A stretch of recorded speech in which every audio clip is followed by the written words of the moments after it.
Dear student, आज हम नया चैप्टर शुरू कर रहे हैं न्यूक्लियाई। न्यूक्लियाई प्लूरल फॉर्म होता है न्यूक्लियस का। देखिए, इस पहले वाले लेक्चर में ये बहुत सारे छोटे छोटे पॉइंट्स जो है कवर होंगे। देखिए, एग्जैक्टली एज पर एनसीईआरटी के सारे पॉइंट्स हम लेके चलेंगे। तो ये जो पोर्शन है स्टार्ट का, जो बेसिक या इंट्रोडक्शन हम जो बोलते हैं, देखिए इस पर कई सारे क्वेश्चन जो है ना, कंसेप्टिव एमसीक्यूज जो होते हैं या स्टेटमेंट बेस्ड जो क्वेश्चंस है वो बनने के चांसेस बहुत ज़्यादा है। तो अगर पूरे कंसंट्रेशन से अगर शुरू से लास्ट तक आप वीडियो देखेंगे, लेक्चर देखेंगे, तो definitely it will be helpful for you. अगर आप इसकी भी मिस करेंगे तो definitely you will lose it. बहुत सारे पॉइंट्स हैं, आप कई बार एनसीईआरटी पढ़ेंगे तो वो पॉइंट्स आपको सामने नजर आएंगे। तो आप ये लेक्चर देखेंगे तो इस लेक्चर से आपको वो सारे पॉइंट जो है एक साथ कवर होंगे with a proper sequence. Okay, so देखिए ये जो चैप्टर है इसमें जैसे जो टाइटल दे रखा है न्यूक्लियाई। अब इससे पहले वाले चैप्टर पे अगर हम जाते हैं तो वो चैप्टर हमने पढ़ा था एटम्स। तो एटम्स में हमने क्या पढ़ा था कि भाई जो रदरफोर्ड का एक्सपेरिमेंट था, मतलब रदरफोर्ड के गाइडेंस में जो एक्सपेरिमेंट किया गया था अल्फा स्कैटरिंग, तो उससे क्या पता चला था कि भाई जो एटम होता है उसका पॉजिटिव चार्ज और उसका जो मास होता है वो डेंसली उसके सेंटर पे कॉन्सेंट्रेट करता है। ओके, डेंसली उसके सेंटर पे कॉन्सेंट्रेट करता है और उसी को क्या बोला गया? न्यूक्लियस बोला गया। उसी को क्या बोला गया? न्यूक्लियस बोला गया। इसी तरह से उसी एक्सपेरिमेंट से ये भी पता चला, ओके, रफली जैसे अगर हम देखेंगे भी उसका साइज क्या होता है, तो हमें ये पता चला कि जो साइज होता है, ओके, न्यूक्लियाई, जो रेडियस होता है, रेडियस ऑफ न्यूक्लियस, ओके, ये जो है 10 की पावर, ओके, या रेडियस ऑफ एटम अगर मैं बोलूं, ओके, इट इज 10 की power 4 times of radius of nucleus. Radius of atom जो है रेडियस ऑफ न्यूक्लियस से कितना बड़ा होता है? 10 की पावर 4। या कोई ऐसे बोल सकता है कि radius of nucleus is equal to 10 की power -4 times of radius of atom. ऐसा भी हम पूछ सकते हैं कि भाई न्यूक्लियस का जो रेडियस है कितना कम होता है? 10 की पावर 4 टाइम्स कम होता है। मतलब इसको आप -4 की जगह हम ऐसा लिख सकते हैं, समझने के लिए आप ऐसा लिख सकते हैं, R एटम डिवाइड बाय 10 की पावर 4। सब एक ही बात है। तो सिंपली क्या याद रखना है कि भाई जो अल्फा पार्टिकल स्कैटरिंग एक्सपेरिमेंट है उससे हमको क्या पता चला कि भाई जो साइज होता है उसके जो डेमोंस्ट्रेशन में कंक्लूजन रहेगा, उसमें एक कंक्लूजन ये भी है कि भाई जो रेडियस ऑफ न्यूक्लियस है वो कितना होता है? सो इट इज अबाउट 10 की power 4 times less than radius of atom. Okay, atom के रेडियस से 10 की पावर 4 कम होता है। क्या? 10 की पावर 4 कम होता है क्या? Radius of nucleus. सो ये हमने लिख दिया, radius of nucleus is equal to, okay, R atom. अगर इसको देखेंगे so R atom divide by 10 की पावर 4। ओके, अब देखिए जो कुछ एक मटेरियल में ऐसा भी आप देख सकते हैं 10 की पावर 4 टू 10 की पावर 5 टाइम्स कम होता है। ठीक है, ऐसा भी होता है, ऐसा भी लिखा रहेगा। बट अभी जो नई एनसीईआरटी है उसमें क्लियरली सिर्फ इतना ही लिखा है, 10 की पावर 4 टाइम्स कम होता है, बस खत्म। तो हो सकता है कि पहली एनसीईआरटी में या कुछ और जो आप मटेरियल यूज करते हैं तो उसमें आपको 10 की पावर 4 टू 10 की पावर 5 टाइम्स कम होता है ऐसा लिखा रहेगा।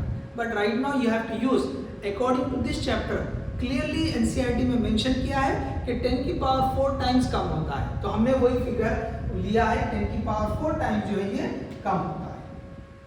ठीक है, अच्छा, इसी के साथ में अगर हम वॉल्यूम की बात करें, अगर रेडियस है तो हम वॉल्यूम भी तो बता सकते हैं। तो वॉल्यूम कितना होगा? ये हमने रेडियस की बात की, ये हमने रेडियस की बात की। तो ये जो है ना, ये हम सिर्फ कंक्लूजन, जैसे एनसीईआरटी ने इंट्रोडक्शन में जो चीजें बताई है, ओके, पूरे वो पॉइंट लेते हुए हम चल रहे हैं। स्टार्ट में उसने इसी बात को डिस्कस किया, ओके, कि भाई वॉल्यूम, ओके, तो वॉल्यूम कितना होता है? अगर रेडियस 10 की पावर 3 टाइम्स बढ़ के है एटम का, तो ऑब्वियसली, ओके, वॉल्यूम जो होता है V is directly proportional to R cube. Okay, तो यहाँ पे अगर हम वॉल्यूम ऑफ एटम लिखे V atom, okay, that will be equal to 10 की power 12 times of volume of nucleus. Okay, क्योंकि क्यूब के रेंज में आ रहे हैं। ओके, वॉल्यूम जो है is proportional to cube of the radius. तो रेडियस कितना है, 10 की पावर 4 टाइम्स ज्यादा है, इसका क्यूब करेंगे तो 10 की पावर 12। ओके, तो 10 की power 12 times volume of atom जो है बढ़ के होगा। ठीक है, अब देखिए इतना बड़ा, मतलब एटम में उसके एकदम सेंटर में बता रहे हैं कि भाई न्यूक्लियस है, तो वॉल्यूम कितना बड़ा हो रहा है, तो बहुत बड़ा हो रहा है, 10 की पावर 12। अगर फिगर के हिसाब से देखें तो हो सकता है कि हम इमेजिन ठीक से ना कर पाए, तो एनसीईआरटी ने एक एग्जाम्पल दिया है। क्या एग्जाम्पल? क्लासरूम का एग्जाम्पल दिया है।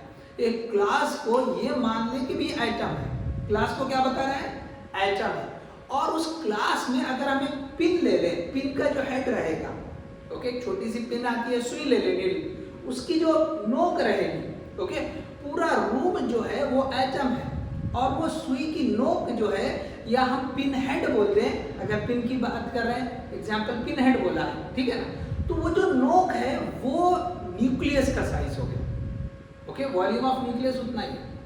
तो आप इससे अंदाजा लगा सकते हो कि रूम तो इतना बड़ा है, ओके, क्लासरूम, और उसके अंदर एक सुई की नोक के बराबर न्यूक्लियस होता है। तो इससे क्या समझ में आ रहा है कि भाई बाकी पूरा हिस्सा एम्प्टी है, क्लासरूम का पूरा हिस्सा एम्प्टी है, सिर्फ बीच में जो है पूरा की पूरा मास कंसंट्रेट कर रहा है।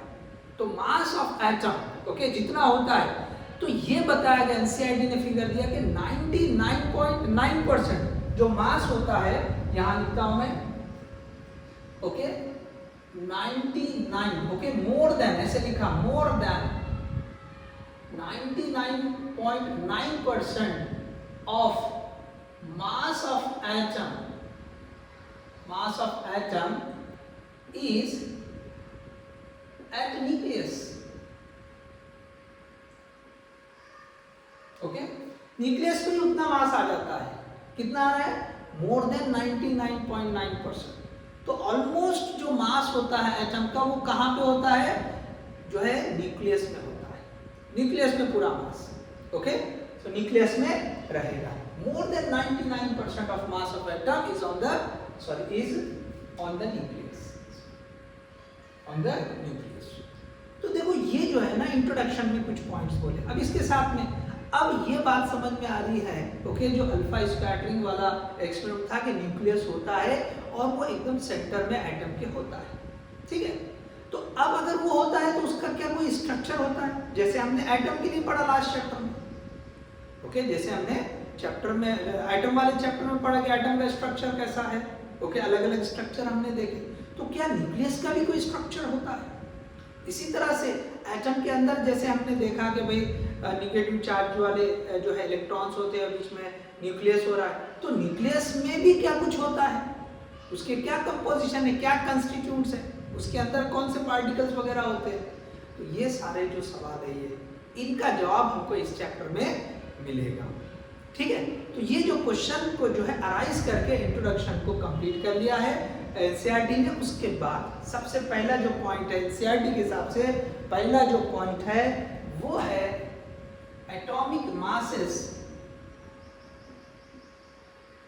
एटॉमिक मास, चलिए ऐसे लिखे, and atomic mass and, okay, दूसरा जो साथ में जोड़ दिया उसने, ओके। चलिए एक दो पॉइंट और हम कवर करेंगे। देखिए एटॉमिक मास तो हमको पढ़ना ही है, साथ में जो है जो कंपोजिशन होता है, atomic mass and composition of nucleus.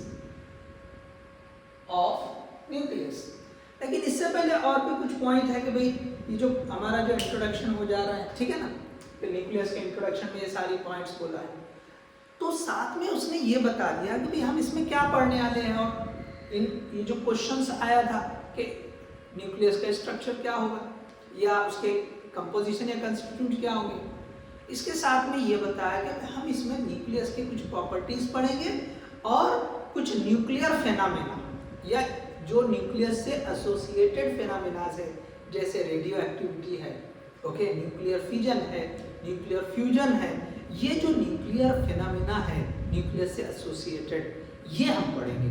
इसी तरह प्रॉपर्टीज की अगर बात करेंगे तो प्रॉपर्टीज क्या होते हैं, जैसे साइज ऑफ द न्यूक्लियस क्या होगा, ठीक है, इसी तरह उसकी स्टेबिलिटी, उसका मास कितना होगा, ये डेंसिटी क्या होती है, ये सारी चीजें जो हम इसमें पढ़ेंगे।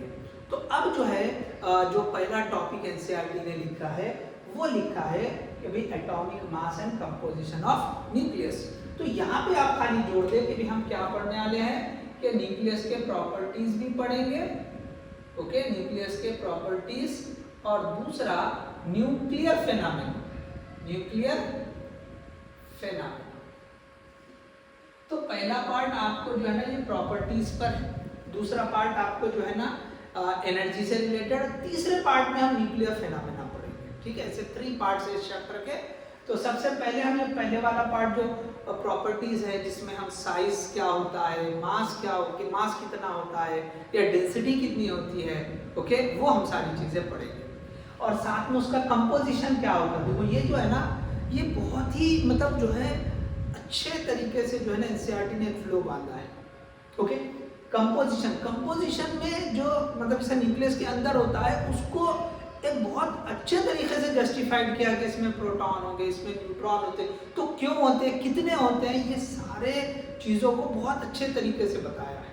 तो अगर आप उसको 2-3 बार 4 बार पढ़ेंगे तब आपको वो चीज़ें समझ में आएगी। लेकिन मैंने इस चैप्टर में वो सारी चीज़ों को एक अच्छे फ्लो में डाला है। अगर आप अच्छे से इसको पूरे लेक्चर को देखेंगे तो hope you will get all the things, ठीक है। तो चलिए, तो मैंने पहला हेडिंग या पहला टॉपिक लगा दिया है एटॉमिक मास एंड कंपोजिशन। अब एटॉमिक मास, देखो जो यहाँ पे मैं हेडिंग, अब ये जो मेन हेडिंग है इसके अंदर 2 सब हेडिंग कर देते हैं। एक हम ये जो है ना एटॉमिक मास वाली लगाते हैं और इससे रिलेटेड भी कुछ पॉइंट्स आएंगे वो पढ़ते चलेंगे और फाइनली जाके हम कंपोजिशन पर रुकेंगे, ठीक है। तो सबसे पहले मैं हेडिंग लगा देता हूँ, ओके। यहाँ पे हम लिखते हैं atomic mass. Atomic mass unit ऐसे लगा, इसको हम डिनोट करते हैं यू से। इसको किससे डिनोट करते हैं हम, यू से।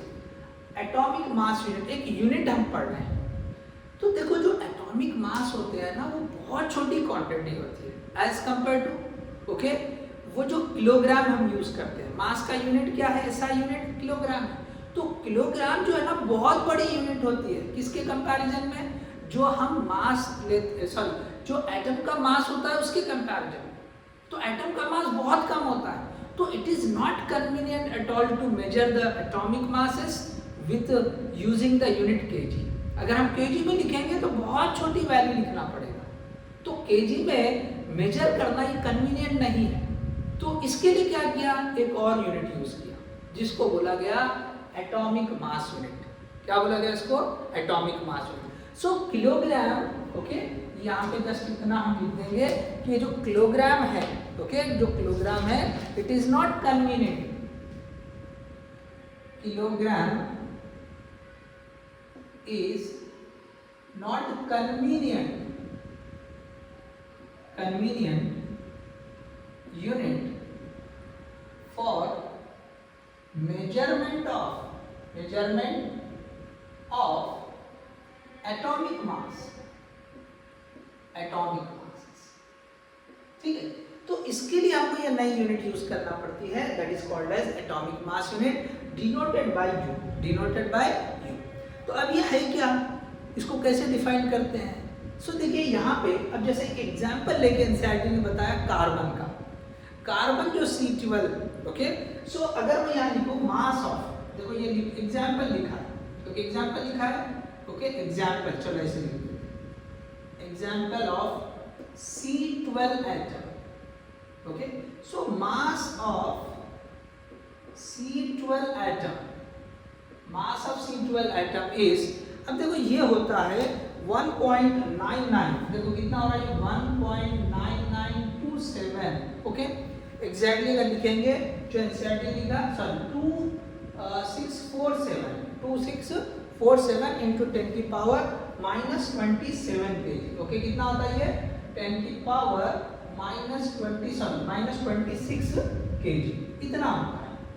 अब देखो कार्बन के एटम का जो मास है वो इतना हो रहा है 1.992647, यहाँ पावर देखे 10 की पावर -26, ये तो बहुत छोटी वैल्यू होगी, ये जो है बहुत छोटी वैल्यू होगी। तो अब जो ये AMU निकाला है, okay, 1 atomic mass unit, okay, 1 atomic mass unit, actually ये जो 1 AMU है, 1 AMU, so 1 AMU is equal to, okay, या इसकी डेफिनेशन अगर लिख देंगे, so atomic mass unit is, यहां लिख देता हूं मैं, atomic mass unit is 1/12 of, 1/12 of mass of C12 atom, C12 atom, इसको बोला जाता है 1 AMU। जो C12 एटम है उसको 12 से डिवाइड करेंगे तो ये मास लेंगे, मास of C12 atom, mass of C12 atom divide bye 12, okay, mass of C12, okay, ये जो है C12 एटम, अगर थोड़ा आपको क्लियरिटी के साथ लिखना है तो पूरा लिखो, mass of C12 atom, okay, mass यहाँ पे हम लिख दिए ऑफ, मास ऑफ C12, तो 1 AMU या इसी को हम 1U भी लिख सकते हैं, दैट इज इक्वल टू, तो ये जो मास लिखा था हमने C12 एटम का, ये लिखा था 1.99247 into 10 की power -26 divide by 12, okay, divide by 12, तो ये जो लगभग आ जाती है 1U is equal to 1.660539 into 10 की पावर -27 kg। तो ये इतनी वैल्यू को हम क्या बोल रहे हैं, देख लीजिए इतनी वैल्यू, तो हमने क्या किया, C12 एटम को 12 से डिवाइड कर लिया और इसी वैल्यू को बोला गया 1 AMU, और वो कितनी आई है 1.660539, ओके, इतनी वैल्यू है इनटू 10 की पावर -27। तो ये जो इतनी वैल्यू को सिंपली हमने 1U या 1 एटॉमिक मास यूनिट बोल दिया है। तो अब इसके फॉर्म में हम जो है जो एटम के मासेस होते हैं लिखेंगे, ठीक है। अब केजी के बजाय हम ऐसे लिखेंगे 1U 2U 5U, ऐसे हम जो है या U के फॉर्म में जो है लिखेंगे, ठीक है। अब देखिए इन जनरल क्या होता है, जो एटॉमिक मासेस होते हैं, इन जनरल जो है ना एटॉमिक मासेस जो होते हैं, that is integral multiple of mass of hydrogen atom. अब आगे आएंगे हम, मास ऑफ हाइड्रोजन एटम को क्यों बोल रही है 1 AMU। देखो कार्बन C12 जो कोड है उसके अंदर, ओके, अब देखिए ये अभी हम स्टार्ट ही किए हैं, लेकिन थोड़ा सा आपको समझ में आ जाए इसलिए बोल रहा हूँ, सब आपको ऑलरेडी पता है कि C12 अगर उसके न्यूक्लियस में देखेंगे हम तो 6 जो है प्रोटॉन और 6 न्यूट्रॉन होते हैं, दोनों मिला के 12 हो रहे हैं। तो अगर हम कॉमनली अगर बोलते हैं उनको 12 मिलाकर, तो हम सिंगल एक प्रोटॉन या एक न्यूट्रॉन का मास एक्चुअली हम ये बता रहे हैं, ओके। अब न्यूट्रॉन और प्रोटॉन का आगे देखेंगे लगभग मास सेम आता है, समझने के लिए बता रहे हैं यहाँ पे सिर्फ, ठीक है, कि ये जो एक्चुअली जो हाइड्रोजन एटम होता है, लाइटेस्ट हाइड्रोजन एटम, तो उसके न्यूक्लियस में क्या होता है, सिंपली प्रोटॉन होता है। आगे आएगी क्लैरिटी आएगी, डोंट वरी फॉर दैट। तो आपको लाइटेस्ट अगर हाइड्रोजन एटम ले रहे हैं तो उसके न्यूक्लियस में क्या रहेगा, सिंपली प्रोटॉन। तो इसलिए बोला है कि मास ऑफ हाइड्रोजन एटम, अब उसके साथ में एक इलेक्ट्रॉन होता है, ठीक है, एक इलेक्ट्रॉन होता है, लेकिन इलेक्ट्रॉन का मास बहुत कम होता है। तो एक अप्रॉक्सीमेट ये बोल दे रहे हैं कि भाई जो किसी भी एटम का जो मास होगा, किसी भी एटम का जो मास होगा वो integral multiple of hydrogen atom. देखो हम वहां भी एटम बोल रहे हैं तो उसके अराउंड में भी इलेक्ट्रॉन आने वाले हैं, इसमें भी इलेक्ट्रॉन है, तो यहाँ पे इलेक्ट्रॉन का कोई फर्क नहीं रहने वाला, डिफरेंस नहीं रहेगा मास का। इस केस में 1 है तो दूसरे केस में अगर 2 रहेंगे तो 2 टाइम्स हो जाएगा। तो ये जो स्टेटमेंट दिया है एनसीईआरटी ने, ओके, इसको अच्छे से याद रखिए कि इन जनरल क्या होता है, एटम का जो मास होता है it is integral multiple, okay, या क्लोजली इंटीग्रल मल्टीपल, एग्जैक्टली नहीं होता है, okay, it is very close to integral multiple of hydrogen atom. इस पॉइंट को भी आप नोट करें, okay. Mass of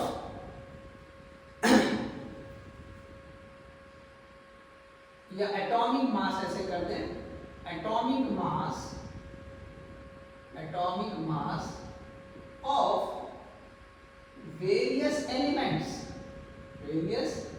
elements is is integral या very close integral multiple of mass of hydrogen atom, mass of hydrogen atom। तो ये जो है okay mass of hydrogen atom.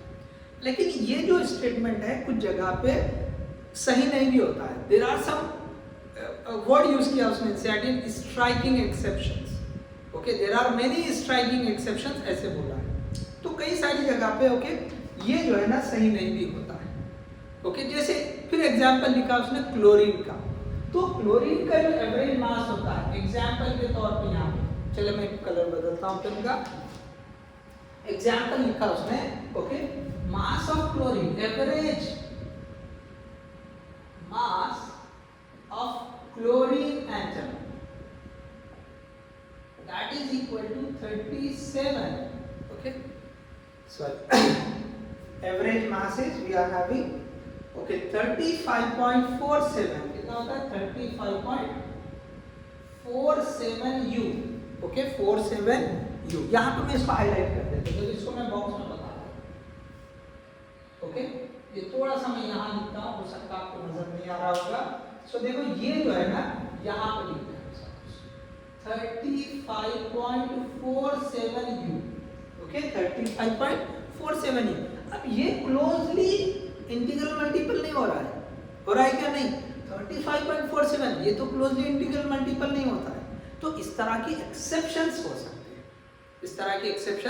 हो सकती है तो देखिए हमने जो पहला टॉपिक स्टार्ट किया एटॉमिक मास यूनिट। तो यहाँ पे इंपॉर्टेंस को समझे।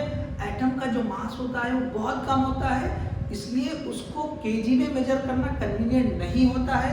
इसलिए हम क्या करते हैं एक और नई यूनिट यूज कर रहे हैं जिसको बोला जा रहा है atomic mass unit. 1 atomic mass unit कितने केजी के बराबर होता है तो इतने केजी के बराबर होता है।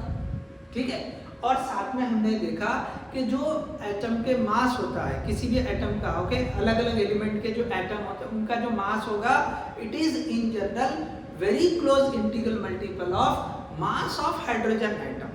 ओके हम यहाँ पर भी किसके मास की बात कर रहे हैं एटम के मास की बात कर रहे हैं इसलिए हम यहाँ पे किसको इंटीग्रल मल्टीपल बता रहे हैं हाइड्रोजन एटम के मास के इंटीग्रल मल्टीपल बता रहे हैं। लेकिन ये जो है कई सारी जगह पे गलत भी होता है मतलब एग्जैक्टली फिट नहीं बैठता है।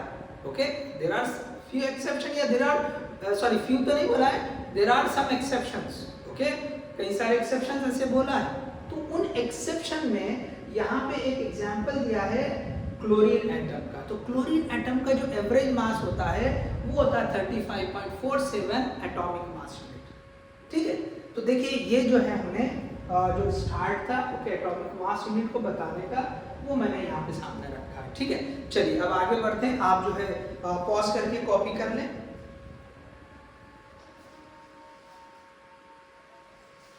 चलिए आपने कॉपी कर लिया है आगे बढ़ते हैं हम। ओके अब देखिए इसके आगे जो रहेगा अब इसी से थोड़ा सा हम आगे बढ़ते हैं। तो देखिए जो मास हमने अभी मेजर किया जैसे हमने मास हमने बताया है क्लोरीन का तो 35.47। अब यहाँ से एक और पॉइंट जो है सामने आ रहा है ओके कि अगर हम ओके अलग अलग मासेस ओके ये जो मेजरमेंट हुई है मासेस की मेजरमेंट हुई है उससे एक चीज पता चली। ओके यहाँ पे चलो हम ये लिखते हैं मेजरमेंट ऑफ मासेस। अच्छा इससे पहले एक चीज लिखता हूं मैं एक डिवाइस लिख देते हैं चलो उसको फिर बताते हैं मास स्पेक्ट्रोमीटर। ओके मास स्पेक्ट्रोमीटर मास स्पेक्ट्रोमीटर क्या है ये एक ऐसा डिवाइस है जो एटम के मास को मेजर करता है। क्या करता है ये it is a device used to measure mass of atom। ठीक है देखो कई सारी जगह पे ये जो टर्मिनोलॉजी आती है तो हमको वो इंस्ट्रूमेंट का नाम जो है ना पता होना चाहिए। मास स्पेक्ट्रोमीटर, ओके, तो ये क्या करता है, एटम के मास को मेजर करता है। अब इससे क्या पता चला, अब देखिए जो मैं बता रहा था आपको कि मेजरमेंट ऑफ जो मासेस हुई है उससे एक बात सामने आई कि सेम जो एलिमेंट के एटम्स है उनका मास अलग अलग आया है। उनका मास कैसा आया, अलग अलग आया। जैसे फॉर एग्जांपल क्लोरीन का ही एक एग्जांपल दे रखा है, तो क्लोरीन के जो एटम है, ओके, एक एटम जो है लिया है उसका मास अलग आया, दूसरे एटम का मास अलग आया। एलिमेंट सेम है, एलिमेंट सेम है, इसका मतलब क्या है भाई, इसके जो केमिकल प्रॉपर्टीज है वो सिमिलर है लेकिन मास अलग आया है। तो इससे क्या समझ में आया कि भाई सेम एलिमेंट के अलग अलग जो एटम्स होते हैं उनका अलग अलग मास हो सकता है, अलग अलग मास हो सकता है। तो यहाँ पे इसका जो मतलब दिया गया, ओके, इसका जो मतलब दिया गया कि भाई सेम एलिमेंट के एटम का मास अलग अलग है, तो ये जो है ना इसको एक नाम दिया गया, इस वाली सीरीज को, इस स्पेसीज को, जिन एलिमेंट के एटम के मास अलग अलग होते हैं उनको बोला गया आइसोटोप। क्या बोला गया, आइसोटोप, ओके। ये जो है यहाँ पे आइसोटोप बोला। आगे हम अलग से पढ़ेंगे आइसोटोप। आइसोटोप किसको बोला है, same elements having different atomic masses,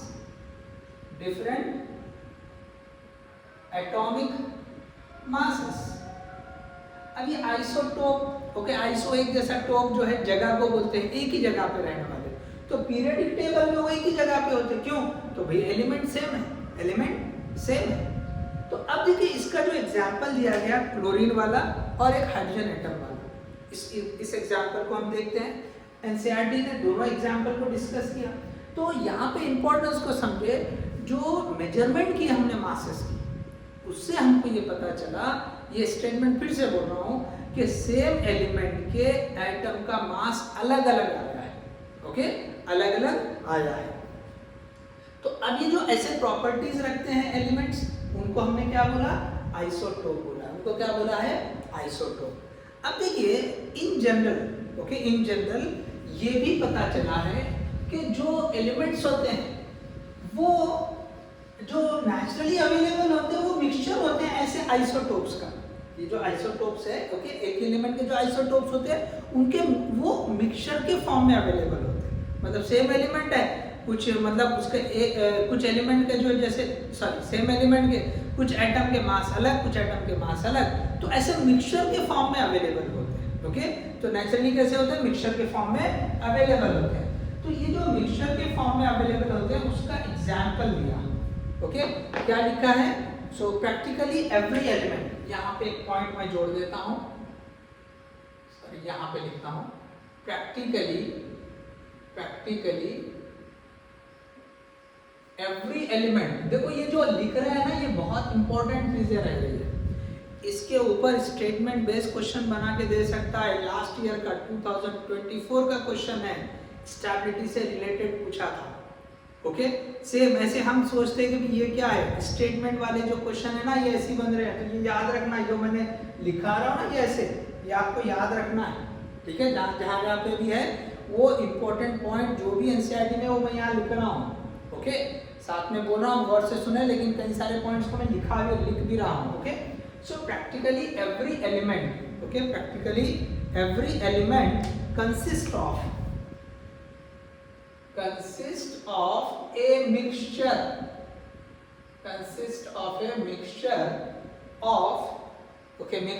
of several isotopes,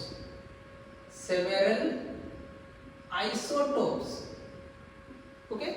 एक ही एलिमेंट के कई सारे आइसोटोप है तो उनके मिक्सचर के फॉर्म में वो एलिमेंट अवेलेबल रहेगा। अब देखिए आइसोटोप्स है तो कौन सा आइसोटोप कितना अवेलेबल होता है, ओके, कितनी अवेलेबिलिटी है उसकी, इसको बोला जाता है, अवेलेबिलिटी को बोला जाता है अबंडेंस। क्या बोला जाता है, अबंडेंस। तो यहाँ पे एनसीईआरटी ने एक वर्ड यूज किया, अबंडेंस, मतलब एक्चुअली ये मीनिंग में आता है availability, okay, availability of that isotope, okay. तो यहाँ पे हम क्या करेंगे कि ये जो अवेलेबिलिटी होती है ये एलिमेंट टू एलिमेंट वैरी करती है। Okay, it is varied from elements to element, element to element. मतलब ऐसा नहीं है कि भाई दो अगर आइसोटोप है तो दोनों 50-50% हो गए।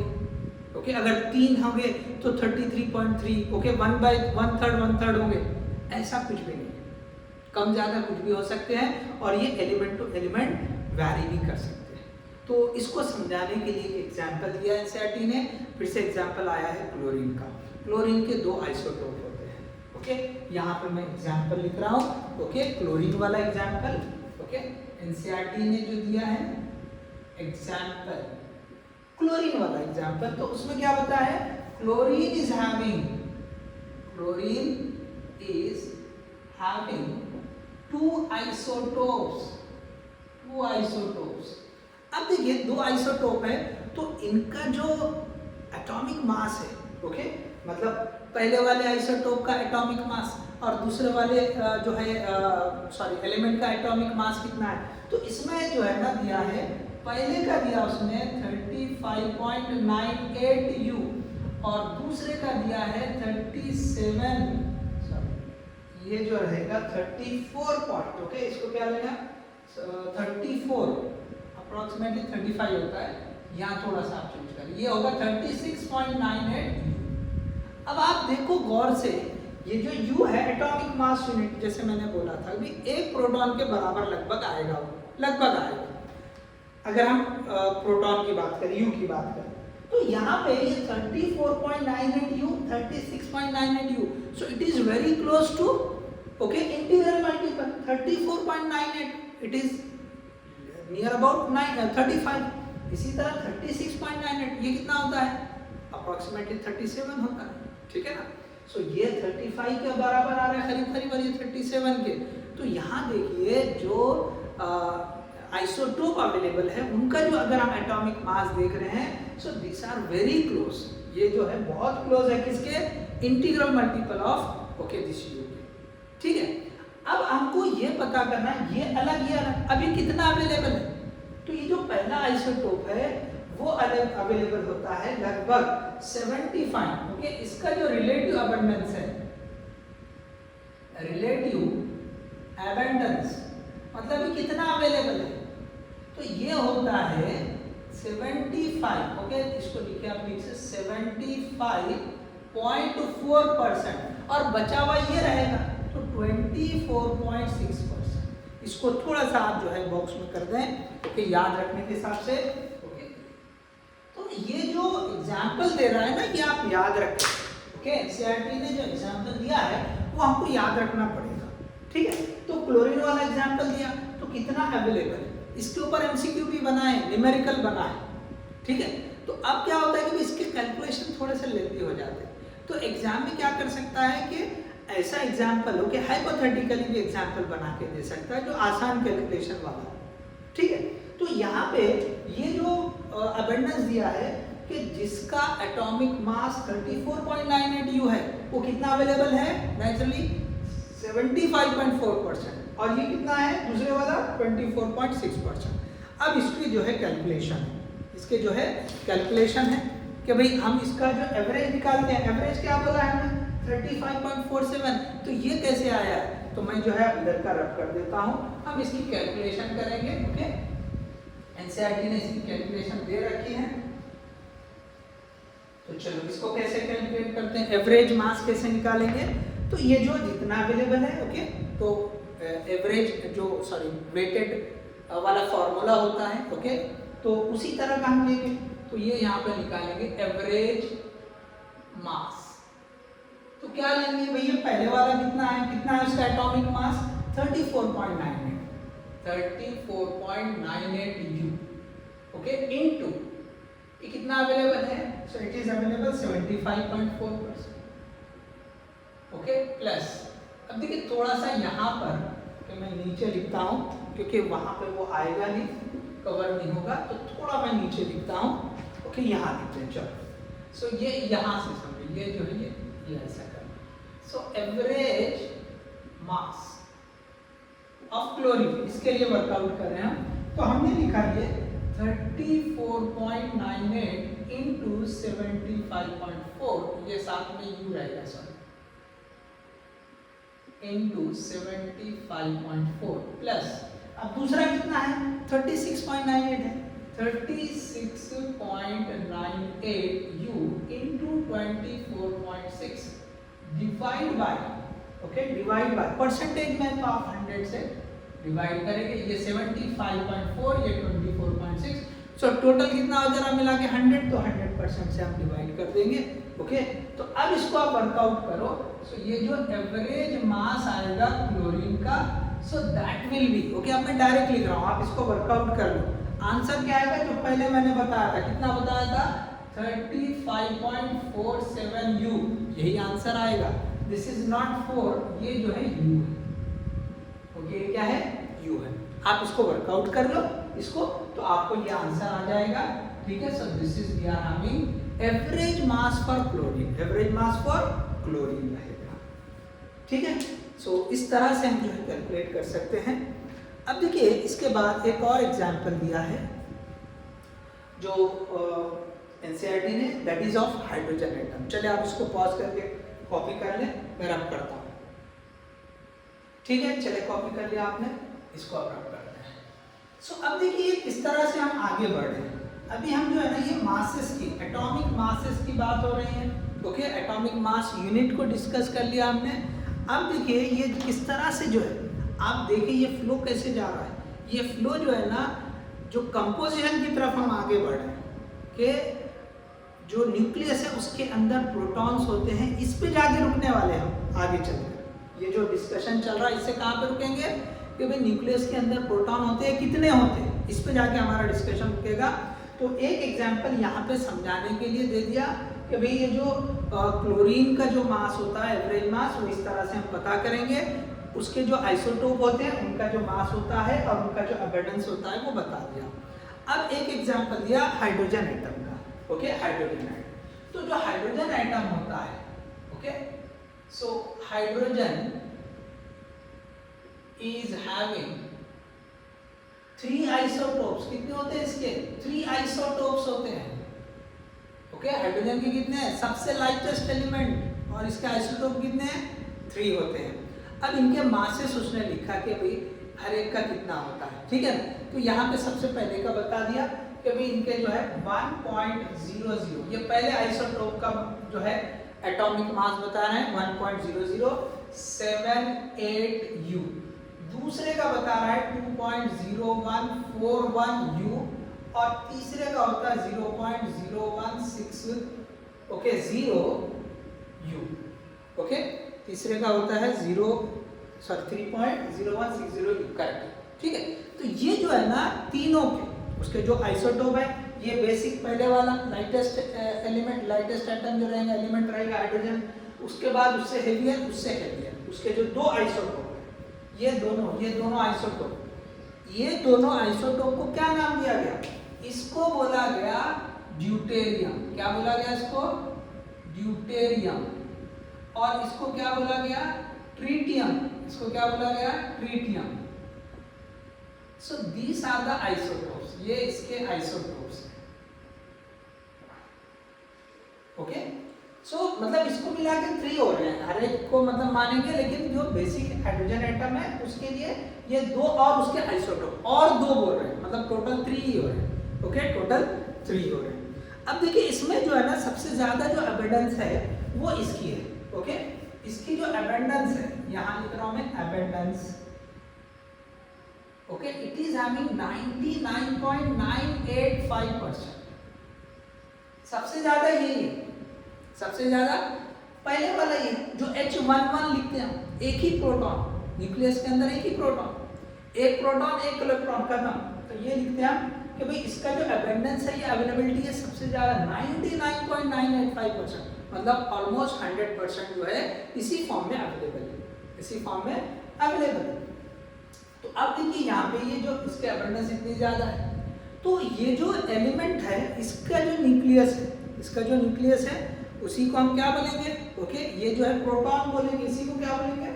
This is called as proton. ये जो है इसी को हम क्या बोलेंगे, प्रोटॉन बोलेंगे। इसके न्यूक्लियस को क्या बोलेंगे, प्रोटॉन बोलेंगे। ठीक है, सो इसका जो न्यूक्लियस रहेगा, इसका जो न्यूक्लियस रहेगा, यहां लिखता हूं मैं न्यूक्लियस। इस हाइड्रोजन का न्यूक्लियस को हम क्या बोलेंगे, प्रोटॉन बोलेंगे। इधर से देख लीजिए, ये वाला जो आइसोटोप है हाइड्रोजन एटम का, इसका जो न्यूक्लियस होता है वो क्या होगा, प्रोटॉन होगा। क्यों, तो भाई इसमें, इस एटम में है क्या, एक इलेक्ट्रॉन है, एक प्रोटॉन है। तो हम एटम के बजाय अगर हम न्यूक्लियस की बात करें तो न्यूक्लियस क्या है, एक्चुअली प्रोटॉन ही है। तो जो लाइटेस्ट हाइड्रोजन एटम होता है उसका न्यूक्लियस क्या होता है, सिंपली प्रोटॉन। सिंपली क्या होता है, प्रोटॉन होता है। ठीक है, चलो तो अब देखिए ये जो हमने देख लिया।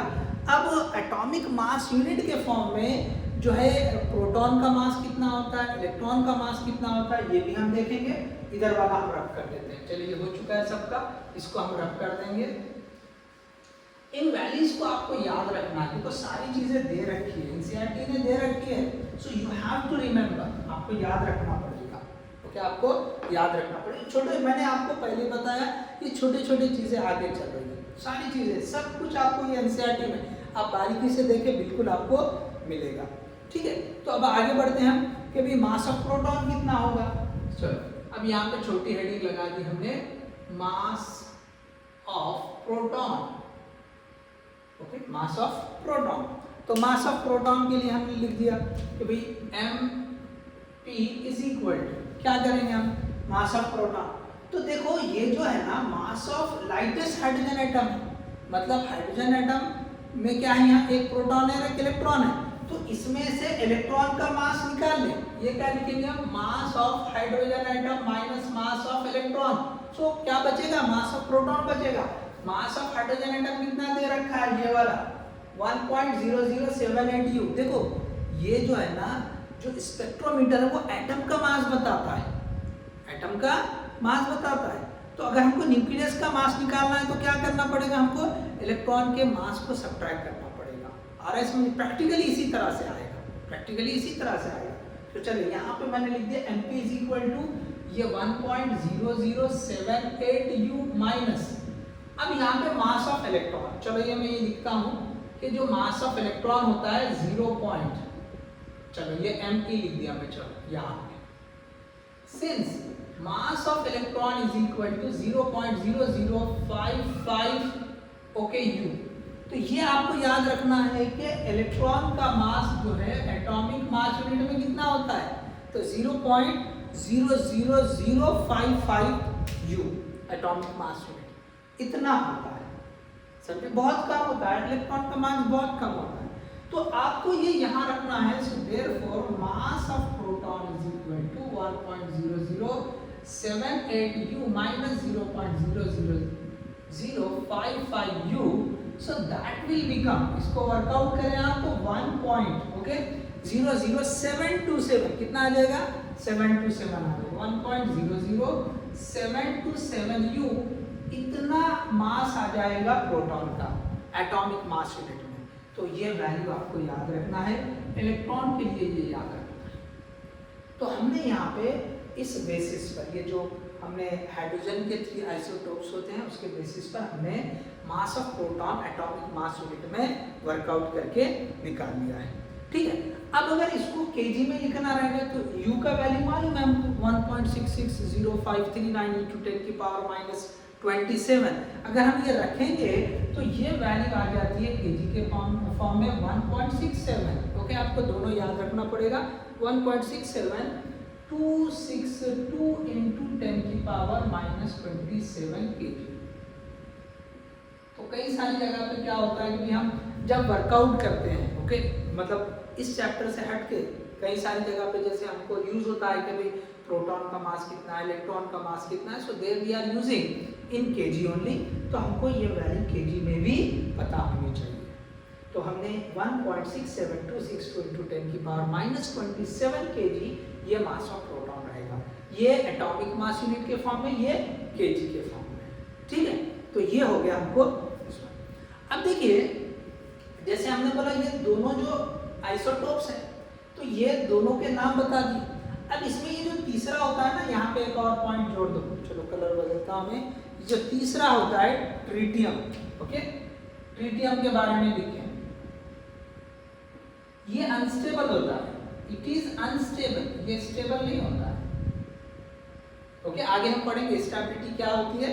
सो फिलहाल इतना याद रख लें कि स्टेबल रहेगा, तो मतलब ये गड़बड़ करेगा, ठीक है ना, ये आराम से नहीं रहेगा, बस इतना समझ ले यहाँ पर। ये अनस्टेबल होता है और naturally it is not occurring, okay, naturally do not occur, naturally do not occur, okay, naturally do not occur. तो क्या होता है यहाँ पे, क्योंकि इसको लैब में जो है आर्टिफिशियली प्रोड्यूस किया जाता है, ओके, ये ऐसा क्लियरली लिखा है एनसीईआरटी में कि भाई इसको जो है आर्टिफिशियली लैब में, ओके, प्रोड्यूस किया जाता है। लिख दो, प्रोड्यूस्ड आर्टिफिशियली, ओके। चले मैं चेक करता हूँ ये नीचे तक आ रहा है क्या, यस कवर हो रहा है, ओके, नो इशू। सो प्रोड्यूस आर्टिफिशियली, ठीक है। तो ट्रीटियम के बारे में आप याद रखें, देखो इसके ऊपर भी क्वेश्चन बन सकता है कि कौन सा आइसोटोप जो है हाइड्रोजन का वो स्टेबल नहीं होता है, या इसी को ऐसा ही पूछ सकता है कि कौन सा आइसोटोप हाइड्रोजन का नेचुरली अवेलेबल नहीं होता, नेचुरली अकर नहीं करता, ओके, आर्टिफिशियली उसको लैब में प्रोड्यूस किया जाता है। So you should remember this one, that is tritium, okay, that is tritium, ठीक है। अब देखिए, अब इससे थोड़ा आगे आप बढ़ते हैं कि अब जो पॉजिटिव चार्ज होता है एटम का, ओके, फिर से जो है एटम वाला एक्सपेरिमेंट अल्फा पार्टिकल रदरफोर्ड के गाइडेंस में किया हुआ, उससे क्या पता चला, पॉजिटिव चार्ज पूरा की पूरा न्यूक्लियस में होता है। पॉजिटिव चार्ज क्या होता है, न्यूक्लियस में होता है। तो अब जो न्यूक्लियस है, ओके, न्यूक्लियस में पॉजिटिव चार्ज किसकी वजह से आ रहा है, तो वो प्रोटॉन की वजह से आता है। किसकी वजह से आता है, प्रोटॉन की वजह से आता है, ठीक है। तो ये जो प्रोटॉन है, ओके, जो प्रोटॉन है, देखो जो न्यूक्लियस है, ओके, में जो positive charge in nucleus is due to protons, okay, due to protons. अब ये कैसे प्रूफ हो रहा है, ओके, कैसे आ रहा है, और एक प्रोटॉन का चार्ज कितना होता है, 1 proton carries 1 fundamental, okay, 1 fundamental unit of charge, fundamental unit of charge, जो बेस यूनिट है चार्ज की, हमने जो यूज किया था 1.6 × 10 की पावर -19 कूलम, या ई बोलते हैं हम उसको, क्या बोलते हैं, ई बोलते हैं, ठीक है। और ये जो प्रोटॉन होता है, प्रोटॉन इज स्टेबल। प्रोटॉन कैसे होते हैं, प्रोटॉन इज स्टेबल, ये स्टेबल, ठीक है। तो देखो पॉजिटिव चार्ज जो है हमको किसकी वजह से आ रहा है, वो प्रोटॉन की वजह से आ रहा है, ओके, प्रोटॉन की वजह से आ रहा है। अब कितने होंगे प्रोटॉन, होंगे कितने, चार्ज कितना होगा, ये हमें नहीं मालूम। इतना समझ में आ गया कि अंदर जो पॉजिटिव चार्ज आ रहा है वो किन पार्टिकल की वजह से आ रहा है, प्रोटॉन की वजह से आ रहा है। क्यों, तो भी एटम का जो मास है, हमने क्या बोला है, ये जो हाइड्रोजन एटम ये वाला था, इसका जो न्यूक्लियस उसको क्या बोला है, प्रोटॉन बोला है, और वही हमको क्या दे रहा है, पॉजिटिव चार्ज दे रहा है। क्यों, तो यही तो रिवील किया गया था अल्फा स्कैटरिंग में। अगर कोई सोच रहा है कि सर अचानक प्रोटॉन कैसे बोल दिए, तो प्रोटॉन किसको बोला गया, प्रोटॉन किसको बोला गया, nucleus of lightest hydrogen atom. आप समझ ले ये बात को अच्छे से, ये जो हाइड्रोजन एटम है लाइटेस्ट H11, इसके न्यूक्लियस को क्या बोला गया, प्रोटॉन बोला गया, ओके। जैसे ड्यूटेरॉन, ये जो ड्यूटेरियम है, इसके न्यूक्लियस को क्या बोलते हैं, ड्यूटेरॉन बोलते हैं, ओके। तो इसी तरह से ये जो पहला है, ओके, H11, इसके जो न्यूक्लियस है उसी को तो नाम दिया गया प्रोटॉन, उसी को क्या बोल दिया, प्रोटॉन। और ये जो पॉजिटिव चार्ज है, क्या पढ़ा था हमने अल्फा स्कैटरिंग एक्सपेरिमेंट में, कि पॉजिटिव चार्ज एटम के सेंटर पे रहता है, तो वो सेंटर में क्या है, उसी को न्यूक्लियस बोला, तो न्यूक्लियस में क्या है, ये प्रोटॉन, इसी को पॉजिटिव चार्ज। इसी के बेसिस पे यहाँ पे हम बता रहे हैं कि पॉजिटिव चार्ज जो होता है न्यूक्लियस में, वो किसकी वजह से आ रहा है, ड्यू टू प्रोटॉन आ रहा है। और ये प्रोटॉन क्या करता है, एक सिंगल चार्ज कैसे आ रहा है वो भी समझेंगे। क्यों, ओके, क्योंकि जो एटम होता है वो इलेक्ट्रिकली न्यूट्रल होता है। तो हमने क्या बोला, ये जो लाइटेस्ट एलिमेंट है इसमें एक प्रोटॉन और एक न्यूट्रॉन, तो जितना चार्ज इलेक्ट्रॉन का वो तो निगेटिव है, जीरो होने के लिए उतना ही पॉजिटिव चार्ज होना चाहिए। तो इसका मतलब प्रोटॉन का जो चार्ज होता है वो प्लस ई होता है। क्यों? तो इलेक्ट्रॉन का चार्ज माइनस ई हो रहा है, इलेक्ट्रॉन का चार्ज माइनस ई हो रहा है, इसलिए प्रोटॉन का चार्ज कितना होना चाहिए, प्लस ई। तो यहाँ पे हम लिखेंगे ये जो होगा, ओके, यहाँ पे आप ब्रैकेट में लिखें कि भाई इसका जो चार्ज होगा वो होता है प्लस ई। ओके, कितना होता है, प्लस ई। और ये जो प्रोटॉन है, ओके, ये स्टेबल पार्टिकल है। ओके, ये स्टेबल पार्टिकल है। ओके, ये अनस्टेबल नहीं है, जो है ये स्टेबल पार्टिकल है। ठीक है। सो अब देखिए यहाँ से हम कंक्लूड करें कि कितने जो है प्रोटॉन होते हैं। तो जैसे यहाँ से आपको हिंट मिल गया होगा, समझ भी गया होंगे। कोई भी एलिमेंट अगर लेंगे, कोई भी अगर एलिमेंट लेंगे, इन एनी एलिमेंट, देखो यहाँ पे नंबर ऑफ एलिमेंट पे आ रहे हैं, नंबर ऑफ प्रोटॉन्स पे आ रहे हैं कि किसी भी न्यूक्लियस में कितने प्रोटॉन्स होते हैं। In any element, sorry, in atom of any element there are z electrons, okay, that is equal to z electrons equal to actually atomic number, okay. तो इसकी वजह से ड्यू टू इलेक्ट्रॉन्स कितना charge आ रहा है, so due two electrons charge in atom is minus ZE। कितना आ जा रहा है, माइनस ZE आ रहा है। लेकिन हमें पता है कि एटम कैसा होता है, इलेक्ट्रिकली न्यूट्रल होता है। चलिए आप वहां तक कॉपी कर ले, मैं इसको रब करता हूं। Yes, copy this one. ठीक है, चलो ये रब कर देंगे। अब इलेक्ट्रॉन कहाँ रहते हैं, तो electrons are outside the nucleus. Okay, electrons are outside the nucleus. तो आउटसाइड द न्यूक्लियस कितना चार्ज है, माइनस ZE। ओके, यहाँ पे चलो मैं पॉइंट्स लिखते चलता हूँ। एस, ओके, एस, चलो मैं इसको भी रब कर देता हूँ, इसकी भी अब जरूरत नहीं है।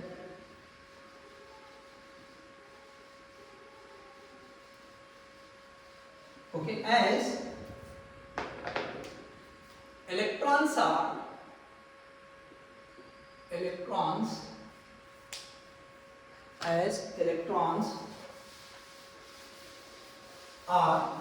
outside the nucleus,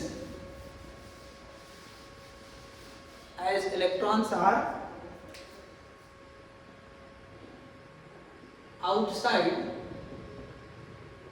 the nucleus,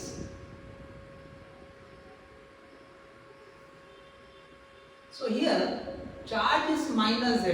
outside the nucleus charge कितना आ रहा है एटम में, एटम में चार्ज कितना हो गया, minus ZE। But since atom is electrically neutral,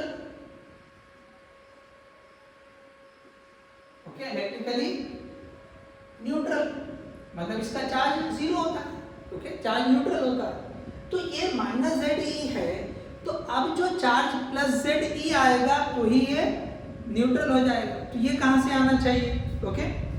अब देखिए टोटल जो चार्ज होना चाहिए, ओके, प्रोटॉन का, okay,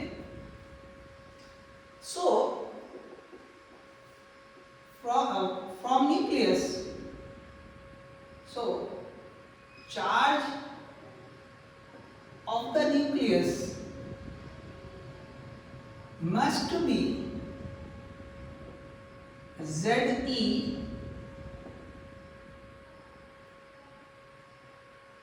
for atom to be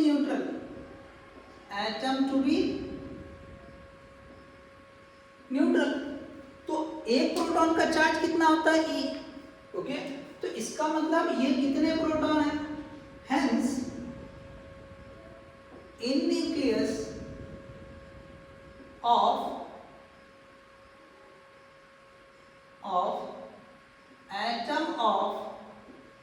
any element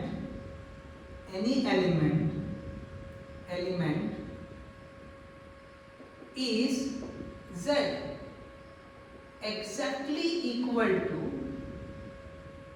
okay, exactly equal to atomic number। तो यहां पे हमको फाइनल हो गया कि जो न्यूक्लियस होता है उसके अंदर कितने प्रोटॉन होंगे। So there are Z protons, okay, so there are Z protons. तो there are Z protons in nucleus, okay।